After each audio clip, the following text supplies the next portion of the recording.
사람들은 혼자 사는 사람들을 보면 이미 답을 내려버립니다. 혼자 있는 데는 뭔가 이유가 있을 거야. 사람을 못 만나서 그런 거겠지. 외로워서 힘들 텐데. 하지만 실제로 만나보면 전혀 다릅니다. 오히려 그 반대에 가깝습니다. 혼자 사는 사람들 중 상당수는 자기 자신을 누구보다 잘 알고 자신의 가치를 명확히 이해하며 삶의 우선순위를 분명하게 세워놓은 사람들입니다. 그들이 혼자인 이유는 능력이 없어서가 아니라 타협하지 않기로 선택했기 때문이죠.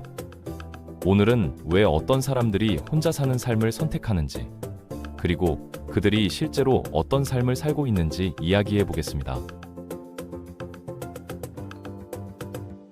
먼저 이들은 관계를 대하는 태도부터 다릅니다. 보통 사람들은 외로움을 견디지 못해서 주변의 시선 때문에 혹은 그냥 습관처럼 누군가를 만납니다. 하지만 오랫동안 혼자 지내온 사람들은 그렇게 하지 않아요. 그들에게 연애는 의무가 아니라 선택이기 때문입니다.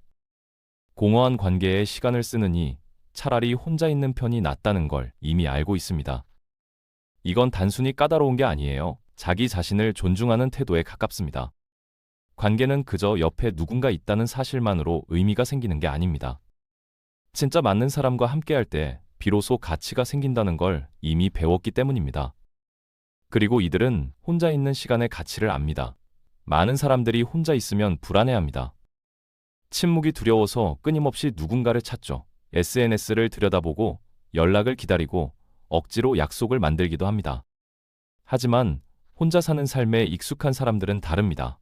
그들은 자신만의 리듬을 알고 있어요. 무엇이 자신을 지치게 하는지, 무엇이 마음을 편안하게 하는지, 어떤 환경에서 에너지가 충전되는지를 꽤 정확하게 파악하고 있죠. 그래서 그들에게 혼자 있는 시간은 외로움이 아니라 회복이고 고독이 아니라 자유입니다. 이 삶의 리듬을 깨지 않기 위해 그들은 단지 나 사람 있어 라는 말 때문에 아무하고나 만나지 않습니다. 사실 혼자 오래 지내온 사람들 대부분은 과거에 무언가를 깊이 겪은 경우가 많습니다. 깊은 이별을 경험했거나 배신을 당했거나 자신을 완전히 잃어버릴 뻔한 관계를 지나왔을 수도 있습니다. 그 과정에서 그들은 한번 바닥을 경험했고 거기서부터 스스로를 다시 세워야 했습니다. 이런 경험을 한 사람은 함부로 다음 사람에게 뛰어들지 않습니다. 천천히 회복하고 신중하게 믿고 자기 자신을 보호하는 법을 배우거든요. 그리고 어느 순간 깨닫게 됩니다. 나는 혼자서도 충분히 괜찮다. 이건 외로움에 익숙해진 게 아닙니다. 독립을 즐기게 된 겁니다. 많은 사람들이 오해합니다. 혼자 사는 사람들은 불행할 거라고요. 하지만 실제로는 그 반대인 경우가 많습니다. 혼자 밥을 먹어도 편하고 혼자 여행을 가도 자유롭고 주말을 통째로 자신이 좋아하는 일에 쓸 수 있죠. 누구 눈치 볼 필요 없이 하루를 스스로 설계하고 자신의 에너지와 시간을 온전히 자기 것으로 사용합니다. 이건 외로움이 아닙니다. 통제력이고 자율성이며 진짜 자유에 가깝습니다. 그래서 그들은 이 자유를 포기하면서까지 어정쩡한 관계에 매달리고 싶어 하지 않습니다. 또한 이들은 단기적인 관심이나 순간의 위로에 쉽게 흔들리지 않습니다. 요즘 세상은 쉽게 만나고 쉽게 헤어지는 일이 너무 자연스러워졌죠. 앱으로 사람을 고르고 며칠 만나다가 또 다른 사람을 찾기도 합니다. 하지만 혼자 사는 삶을 선택한 사람들은 그 흐름에 쉽게 휩쓸리지 않습니다. 그들은 순간의 설렘보다 깊이 있는 연결을 원하고 하룻밤의 달콤함보다 지속 가능한 관계를 더 중요하게 생각합니다. 그래서 시간이 오래 걸리더라도 진짜처럼 느껴지는 사람을 만날 때까지 기다립니다.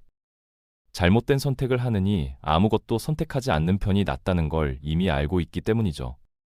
그들의 기준은 환상이 아니라 경험에서 나옵니다. 많은 사람들이 드라마나 영화 속 사랑을 기대하지만 혼자 오래 지내온 사람들은 현실을 알고 있어요.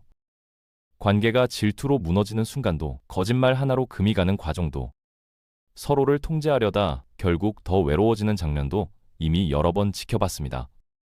친구들의 관계를 통해서, 가족의 결혼 생활을 보면서, 혹은 자신의 과거 연애를 지나오며 그들은 하나씩 배워온 겁니다. 그래서 같은 실수를 반복하지 않기 위해 조급함 대신 인내심을 선택합니다.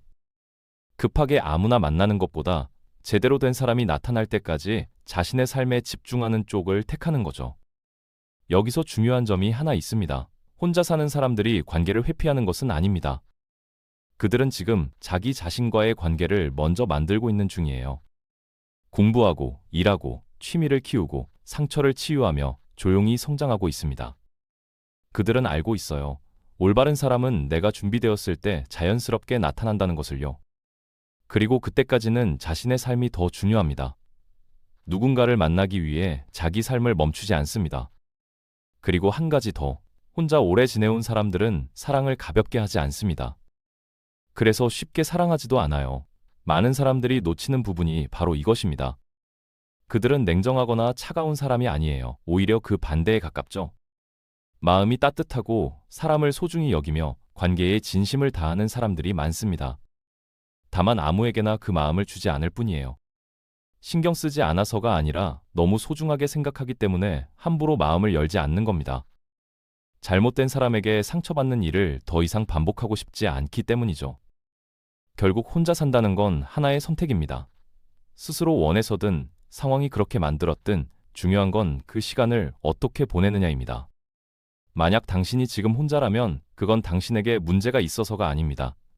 당신은 뒤처진 것도 아니고 무언가를 놓치고 있는 것도 아니에요. 당신은 단지 자신을 충분히 잘 알기 때문에 진짜 의미 있는 무언가를 기다릴 줄 아는 사람일 뿐입니다.